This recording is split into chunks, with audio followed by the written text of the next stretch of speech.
नमस्कार, आप देख रहे हैं न्यूज इंडिया। आपके साथ मैं हूं भानु दीक्षित। राजस्थान विधानसभा स्थगित हो गई। इस दौरान प्रदेश में गुर्जर सहित 5 जातियों को 5% आरक्षण देने संबंधी विधेयक राज्य विधानसभा में पारित हो गया। एक रिपोर्ट देखिए।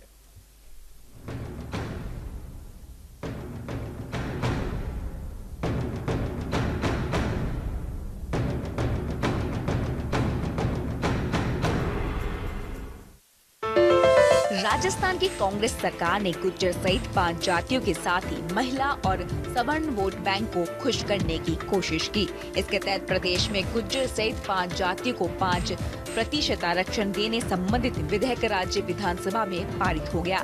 सभी दलों ने सर्वसम्मति से विधेयक के साथ ही एक संकल्प भी पारित कर केंद्र को भेजा है। संकल्प में केंद्र सरकार से गुर्जर सहित 5 जातियों को संविधान की 9वीं अनुसूची के माध्यम से आरक्षण देने का आग्रह किया गया है। गुर्जर आरक्षण की गेंद केंद्र सरकार के पानी में डालते हुए आग्रह किया गया है कि जिस तरह से 10% गरीब सवर्णों को आरक्षण के लिए संविधान में संशोधन किया गया, उसी तरह गुर्जर सहित 5 जातियों को 5% आरक्षण के लिए गुर्जर सहित 5 जातियों को 5% आरक्षण के लिए किया जाए। वहीं संविधान में संशोधन का संकल्प पत्र ऊर्जा मंत्री बुलाकीदास कल्ला ने पेश किया। वहीं सदन ने डॉक्टर भीमराव अंबेडकर विधि विश्वविद्यालय और हरिदेव जोशी पत्रकारिता और जनसंचार विश्वविद्यालय विधेयक को ध्वनिमत से पारित कर दिया गया।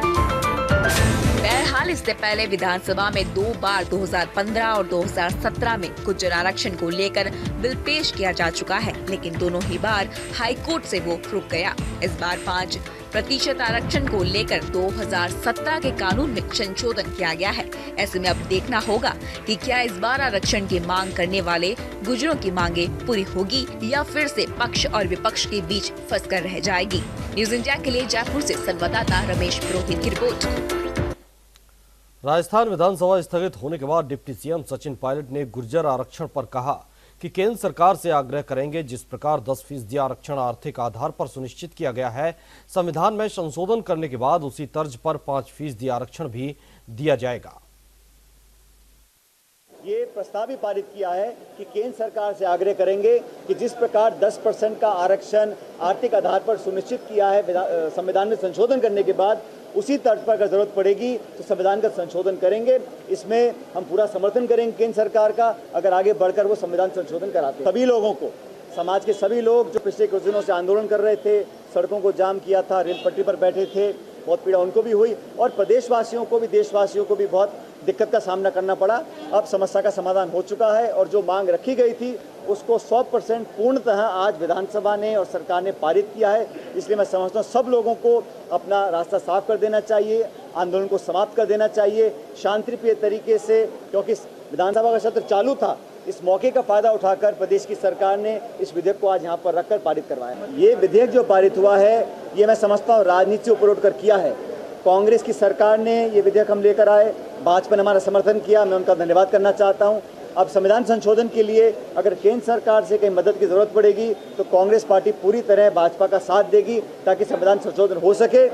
लेकिन जो विधानसभा और प्रदेश की सरकार के कार्य क्षेत्र में था, उन सभी कदमों पर हमने काम किया है और जो मांगे उठाई गई थी संघर्ष समिति के माध्यम से, उन सभी मांगों को मान लिया गया है। जो मांग थी कि आरक्षण 5% किया जाए, आज विधानसभा ने सर्वसम्मति से उस आरक्षण की सीमा को 1 से बढ़ाकर 5% किया है। मैं समझता हूँ बहुत ही ऐतिहासिक दिन है और मैं पुनः सभी लोगों का धन्यवाद करना चाहता हूँ। विधेयक पारित हुआ है जहाँ एसबीसी के 5 जातियों को, समाज के लोगों को 1% आरक्षण मिलता था।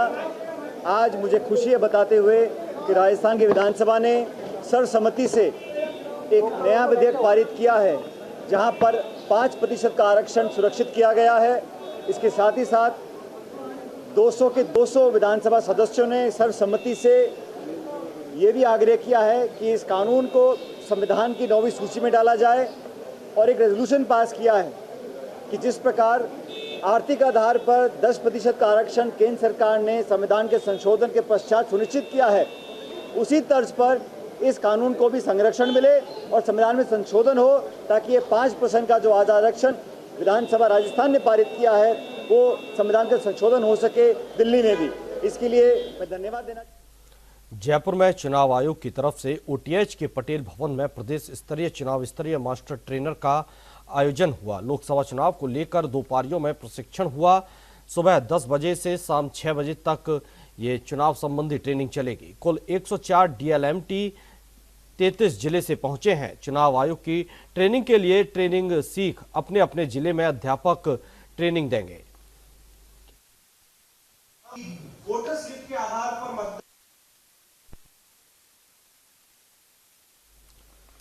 राजस्थान के अलवर के नौगांव थाना पुलिस ने वाहन चोरी करने वाले गैंग का पर्दाफाश किया है। पुलिस ने चोरों को कब्जे से 6 चोरी की बाइक भी बरामद की हैं। वहीं पुलिस पूछताछ में आरोपियों ने कई वारदातों को अंजाम देने की बात को स्वीकार किया है। पुलिस जांच में सामने आया कि आरोपियों के खिलाफ कई थानों में मामले दर्ज हैं। वाहन चोरों की गिरफ्तारी के लिए श्रीमान पुलिस अधीक्षक जिला अलवर के निर्देशानुसार थाना नौगांव पर टीम गठित की गई।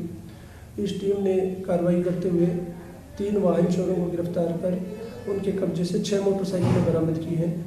इनमें से सुखदेव सिंह तथा राज सिंह उर्फ सोनू, ये दोनों गढ़ तेज की थाना सीकरी जिला भरतपुर के रहने वाले हैं, तथा महेंद्र उर्फ मगगढ़, ये बूडली गांव थाना सीकरी जिला भरतपुर का रहने वाला है। इन 3 मुलजिमों को गिरफ्तार किया गया है। जयपुर में स्वायत्त शासन विभाग के निदेशक और संयुक्त सचिव पवन अरोड़ा ने बुधवार को राजस्थान नगरपालिका सेवा के अधिकारियों और कर्मचारियों के तबादले किए। इनमें गोपाल कृष्ण मलिक को अधिशासी अधिकारी, राजल देशर, सुरेंद्र कुमार मीणा को आयुक्त प्रतापगढ़, मनीष कुमार पारिक को अधिशासी अधिकारी मंडावा, रिंकल गुप्ता को अधिशासी अधिकारी द्वितीय कोटा और दिनेश शर्मा कर निर्धारक को एपीओ कर निर्देशालय लगाया है। इसी तरह कुल 18 अधिकारियों और कर्मचारियों के तबादले किए गए हैं।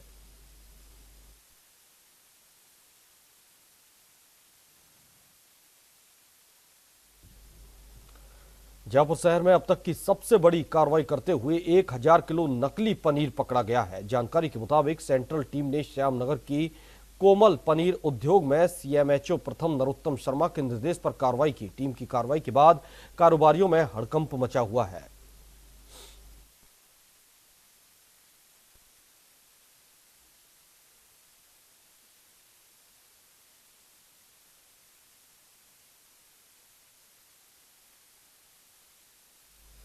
लोकसभा चुनाव को देखते हुए इस बार बोर्ड परीक्षा समय से पहले हो रही हैं।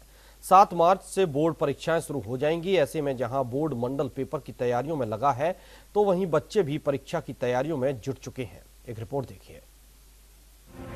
परीक्षाओं में होने वाले तनाव को देखते हुए शिक्षकों का कहना है कि विद्यार्थी पढ़ाई करते समय टाइम मैनेजमेंट बनाएं, साथ ही एग्जाम देते समय ज्यादा अंक वाले प्रश्न पहले करें, साथ ही परीक्षा के अंत में नए टॉपिक्स को न पढ़ें, जो टॉपिक्स पढ़े हुए हैं उन्हीं का रिवीजन करें। वहीं शिक्षकों ने सोशल मीडिया पर आ रहे मॉडल टेस्ट पेपर न ध्यान देने की भी बात कही है।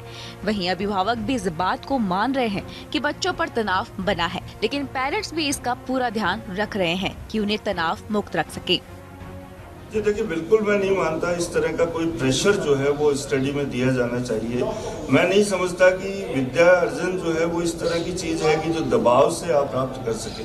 निश्चित रूप से बच्चे के अंदर की जो प्रतिभा है और वो क्षमता है, दोनों चीजें उसकी अपने आप में निहित होती हैं और वो खुद ये महसूस करता है इस समय वैसे ही बर्डन्ड होता है। और यदि हम उसको एक टारगेट देकर के चलेंगे तो निश्चित रूप से देखिए 2 चीजें कभी भी अवॉइड करनी चाहिए पेरेंट्स को। मैं तो ये कहूँगा, एक तो टारगेट उनको नहीं दें और दूसरा हम जो उनको कंपेरिजन करते हैं दूसरे बच्चों के साथ में, वो कभी नहीं होना चाहिए। बच्चा इससे डिमोरलाइज होता है, डिप्रेस होता है और वो उसकी तैयारी में खलल पड़ता है। वो जैसी तैयारी कर रहा है हम उसको करने दे रहे हैं और बहुत अच्छे से वो तैयारी कर रहा है। ये सभी अध्यापक अपने अपने सब्जेक्ट की एक्स्ट्रा क्लास ले रहे हैं और जो इस पे जो कमज़ोर बच्चे हैं उनको पॉजिटिवली ट्रीट करते हैं, कॉन्फिडेंस उनका बढ़ा करके अच्छी तैयारी करा रहे हैं। गवर्नमेंट स्कूलों में विशेष रूप से इस समय बहुत अच्छी तैयारी हो रही है।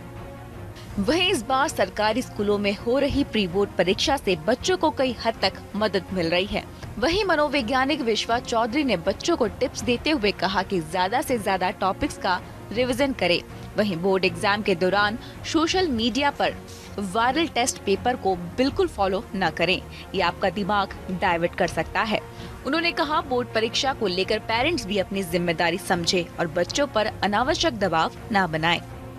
उसकी कहीं ना कहीं जिम्मेदारी मैं समझती हूँ पेरेंट्स की है, बड़े बुजुर्गों की है कि हम बच्चों के सामने जाकर एक कंपेयर करके उन्हें बता देते हैं कि देखिए फलां के बच्चे जो हैं आपसे आगे हैं, फलां के बच्चों की परसेंटेज इतनी ज़्यादा है।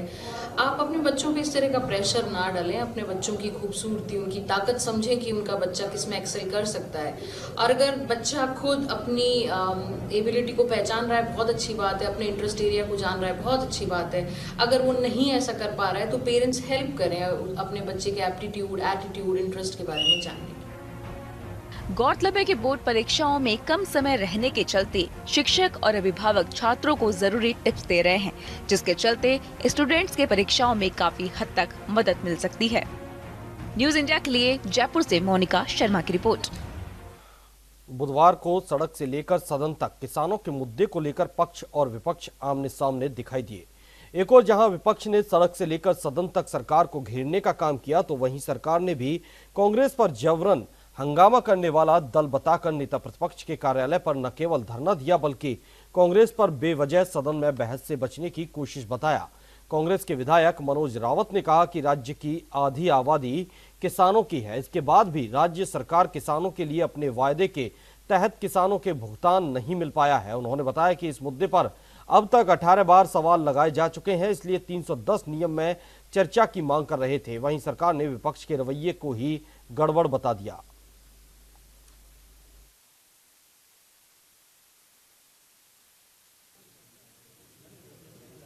कि आधी जनसंख्या जो प्रदेश की है वो गन्ना पर निर्भर है और कैश क्रॉप है ये।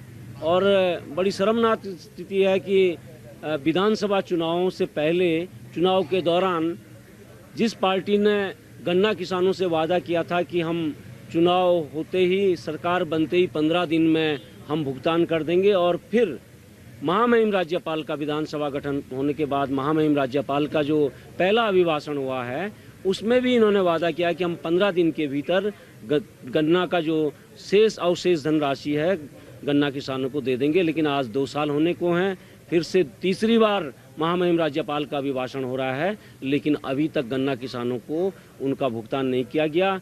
और इस विषय पर ये भी एक प्रश्न उठता है कि 310 की चर्चा क्यों मांगी है, क्योंकि गन्ना के मामले में, गन्ना के अवशेष भुगतान के मामले में अभी तक के 18 बार सदन में प्रश्न आ गए हैं। अब प्रश्न से ही सरकार नहीं जीतेगी। हमारा अंतिम भी निश्चय है कि हम 310 की चर्चा, जो कार्य स्थगन का सबसे महत्वपूर्ण चर्चा है, उससे कम पर हम नहीं मानेंगे। इसलिए अभी हाउस एडजॉर्न हुआ है। विपक्ष का रवैया इसलिए गड़बड़ है कि उसमें एक दूसरे से बड़ा दिखने की होड़, कौन नेता बड़ा है, इस चक्कर में वो ना विधानसभा चलने दे रहे हैं और ना कोई आंदोलन। एक घोषणा करते हैं तो दूसरा उसको लपकने का प्रयास करते हैं, दूसरा करते हैं तो उसको दूसरा लपकने का प्रयास करते हैं। अब तो एक बड़े नेता ने अपने नाम से एक अलग संगठन जैसा भी बना दिया है, आज उसकी भी चर्चा हो रही थी। तो इसलिए मैं कहना चाहता हूं कि जनहित के मुद्दे उठाए, ये विपक्ष के लिए भी और सत्ता पक्ष के लिए भी जनता के हित में कार्य करने का सबसे बेहतरीन और सबसे बड़ा प्लेटफॉर्म है। नागौर जिले के मौलासर कस्बे से निकलने वाला मेगा हाईवे कस्बे वासियों के लिए जान पर भारी पड़ता साबित हो रहा है। मेगा हाईवे कस्बे के बीचों बीच होने के चलते बड़े वाहनों से आए दिन हादसे होते रहते हैं। ऐसा ही एक बड़ा हादसा मेगा हाईवे पर घटित हुआ। आप इसी वीडियो में देख सकते हैं कि किस तरह से अजमेर की तरफ से आ रहे ट्रक ने इस कार को अपनी चपेट में ले लिया। ये टक्कर इतनी भीषण थी कि कार ट्रक के आगे ही फंस गई और ट्रक चालक कार को 1 किलोमीटर तक घसीटता हुआ ले गया। इसके बाद लोगों ने ट्रक का पीछा कर ट्रक को रुकवाकर चालक की जमकर धुनाई कर दी। वहीं घटना की सूचना पर पुलिस ने मौके पर पहुंचकर लोगों से समझाइश की और मामला शांत करवाया। फिलहाल पुलिस मामले की जांच में जुटी हुई है।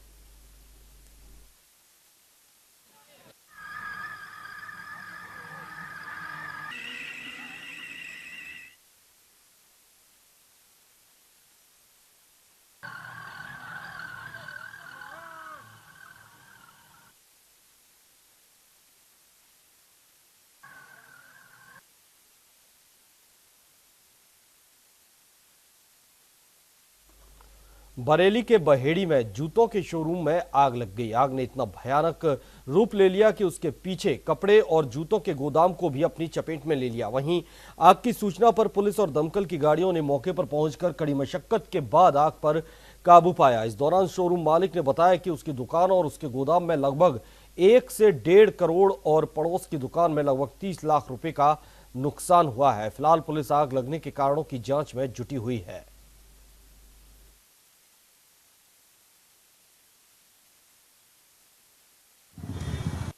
शॉर्ट सर्किट से लगी है, लाइट से लगी है और मामला क्या मतलब शॉर्ट सर्किट से लगी है और लगी है लमसम मैं 8:45 पे गया हूँ और 9:30 पे लौट के आ गया हूँ। तो बहुत ही भयंकर आग लग चुकी है। जब आपको खबर लगी फिर क्या किया आपने? मैंने फॉरवर्ड वालों को गाड़ी पे फ़ोन करा तो वहाँ से आते आते गाड़ी जो है वो पूरा 1 घंटे बाद आई। 1 घंटे बाद फायर ब्रिगेड आई? हाँ, 10:35 पे गाड़ी आई। तो रात जब आग लगी उसके बाद से क्या मानते हैं आग बुझ पाई? किस तरह का कितना नुकसान हुआ है? नुकसान तो सर मेरा सब कुछ ही जल गया। सहारनपुर थाना बेहट इलाके में मस्करा नदी के पास 35 वर्षीय महिला की लाश मिलने से इलाके में सनसनी फैल गई।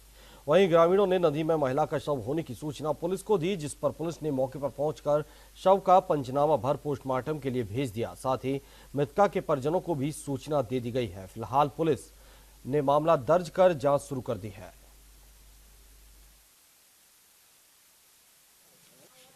फ्लैट में मार देना।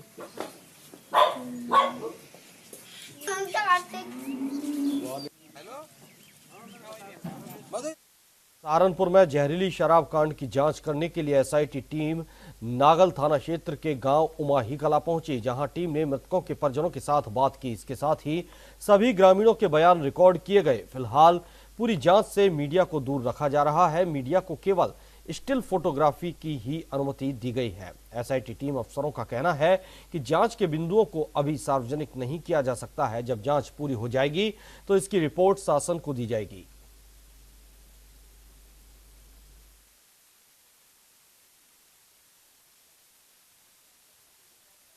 पूछना चाहता हूं, 1 हफ्ते के बाद जिस सितारगंज में धूमधाम से चीनी उसको दबा।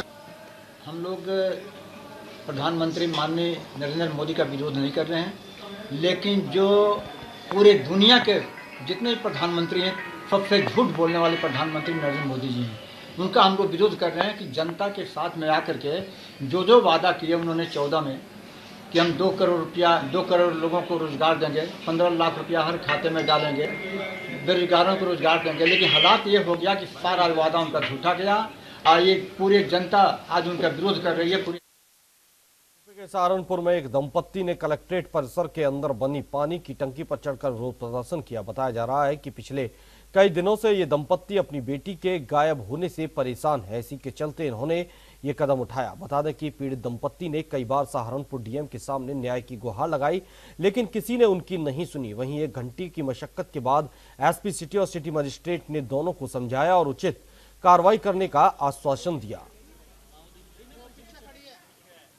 4 आदमी जेल भी भेज चुके हैं जी। हाँ जी, पुलिस ने कार्रवाई करी है, लेकिन आगे इन्होंने लड़की नहीं ढूंढी मेरी है जी। आज हम मरने खतरे चढ़े थे टंकी पे। हाँ जी, पुलिस ने कार्रवाई करी, मतलब पुलिस की भी गलती नहीं है। इन्होंने 4 बंदे जेल भेजे जी, लेकिन जेल भेजना कोई समाधान नहीं है। लड़की कहाँ है वो नहीं आता कि इन्होंने पता लगा कि लड़की कहाँ है। मैं पुलिस की गलती नहीं निकालता बिल्कुल भी, किसी पुलिस की गलती है जी। हम आत्महत्या करने गए थे जी, जब हमारा कोई सुनता नहीं है जी। मेरे पास पैसे नहीं है लगाने को, मैं चौकी थानों पता नहीं कहाँ भरता फिरूं। सत्तर के दशक में उत्तर प्रदेश में डकैतों का खासा वर्चस्व देखने को मिलता था, जहां जरायम और सियासत की जुगलबंदी के आधार पर सियासी दलों की तकदीर का फैसला भी किया जाता था। बीहड़ और चंबल के जंगलों में डकैतों ने मौत की इबारत कुछ इस कदर लिखी कि लोग आतंक के साए में जीने को मजबूर हो गए। ऐसे डकैतों की लंबी जमात में एक दस्यु सुंदरी फूलन देवी का नाम भी सामने आया, जिसने बीहड़ में वर्षों से राज कर रहे डकैतों को पछाड़कर जुर्म की दुनिया में कम समय के भीतर ही खासा नाम कमा लिया। डकैत मान सिंह के खिलाफ कोर्ट ने गैर जमानती वारंट जारी कर कानपुर देहात और जालौन पुलिस के आला अधिकारियों को मान सिंह को तत्काल गिरफ्तार करने के निर्देश भी दिए गए थे, लेकिन सियासत के संरक्षण के कारण अब तक पुलिस मान सिंह तक नहीं पहुंच सकी, जबकि मान सिंह आज भी खुलेआम घूम रहा है। 1981 में ये कांड हुआ था। यहाँ हमारे बुजुर्ग लोग और भाई लोग मारे गए थे। इस वजह से हम उनकी यहाँ श्रद्धांजलि हर वक्त रोज पूजा करते हैं। यहाँ एक पटल बना हुआ है जिसमें 20 लोगों के नाम है, वो कौन से लोग हैं? ये नाम ये हमारे बाबा थे, हमारे भाई थे, हमारे संगी थे, सब लोग, बाबा, भाई, चाचा, दाऊ। ये शेर सिंह राणा की जो फोटो लगी है, ये देहात का ये गांव पूरे हिंदुस्तान नहीं एक विश्व की मीडिया के लिए एक सुर्खियों का गांव रहा। और ये वो दिन था सुर्खियों में आने का जब 14 फरवरी 1981 को 20 ग्रामवासियों को इस गांव में एक लाइन पर खड़ा कर गोलियों से भून दिया गया। उसके बाद इस गांव उत्तराखंड के रुद्रपुर में पीएम मोदी की जनसभा की सभी तैयारियां पूरी हो गई हैं। पूरे कार्यक्रम की मॉनिटरिंग सहकारिता मंत्री धन सिंह रावत कर रहे हैं। उनके साथ ही प्रदेश अध्यक्ष अजय भट्ट ने भी सभा स्थल का निरीक्षण किया है। बता दें कि 14 से 16 फरवरी तक उत्तराखंड में मौसम विभाग ने बारिश का अलर्ट जारी किया है, इसलिए पीएम मोदी के सभा स्थल को वाटरप्रूफ बनाया गया है। वहीं इस मौके पर बीजेपी के कई नेता भी मौजूद रहे। उत्साह है कार्यकर्ताओं में और जो रैली यहाँ पर होगी जिसका नाम लोगों ने रख दिया मोदी मैदान, ये अभूतपूर्व रैली होगी। लाखों लोग इसमें भाग लेंगे और प्रधानमंत्री जी का स्वागत करने के लिए, उनके भाषण को सुनने के लिए लोग बहुत उत्साहित हैं। बस पर ज्यादा जानकारी के साथ हमारे संवाददाता भूपेंद्र गुप्ता हमारे साथ जुड़े हुए हैं। भूपेंद्र जी, क्या है पूरा जो प्रधानमंत्री मोदी का आगमन है उसको लेकर क्या कुछ तैयारियां अब तक कर ली गई हैं और सरकार की तरफ से क्या कुछ दावा किया जा रहा है? जी देखिए उमंग, लोकसभा चुनाव से ठीक पहले प्रधानमंत्री नरेंद्र मोदी का दौरा कल यहाँ उत्तराखंड के रुद्रपुर जो है इलाके में हो रहा है। उसको लेकर के तमाम भाजपा के कार्यकर्ता तमाम उत्साहित हैं और ये जो ऊधम सिंह जिले के रुद्रपुर में जो कार्यक्रम प्रस्तावित है, जो कार्यक्रम कल होगा, वो उत्तर प्रदेश की सीमा से सटा हुआ क्षेत्र है। तो इस तरीके से हम कह सकते हैं कि उत्तराखंड की 2 लोकसभाएं और उत्तर प्रदेश की 3 जो है लोकसभाएं एक साथ मिलती हैं। तो वहां पे प्रधानमंत्री नरेंद्र मोदी कल 5 संसदीय सीटों के लोगों को जो है संबोधित करेंगे। एक विशाल जनसभा का जो है आयोजन किया जा रहा है और सबसे जो खास बात है, ये पूरा का पूरा कार्यक्रम जो है उत्तराखंड के सहकारिता विभाग द्वारा जो है प्रायोजित किया जा रहा है, जिसमें पंडित दीनदयाल उपाध्याय किसान कल्याणकारी योजना, जो 3600 करोड़ रुपए की ये योजनाएं जो है प्रदेश को सौगात के तौर पे दी जाएंगी। जिसके बाद ये जो है देश का दूसरा स्टेट हो जाएगा उत्तराखंड, जहां पे जो किसानों को है 0% ब्याज पे ऋण उपलब्ध कराया जाएगा। जो पशुपालन विभाग के लोग अधिकारी हैं उनके विभागों को अलग से बजट अलॉट किया जाएगा।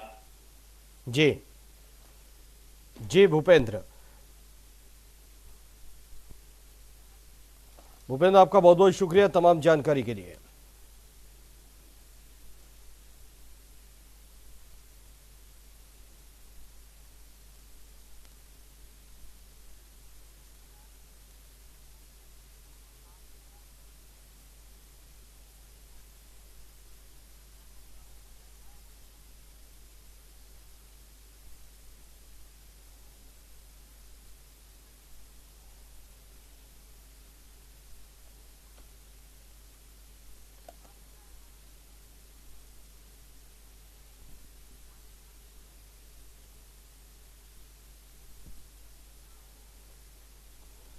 इस बुलेटिन में फिलहाल इतना ही। देखते रहिए न्यूज़ इंडिया।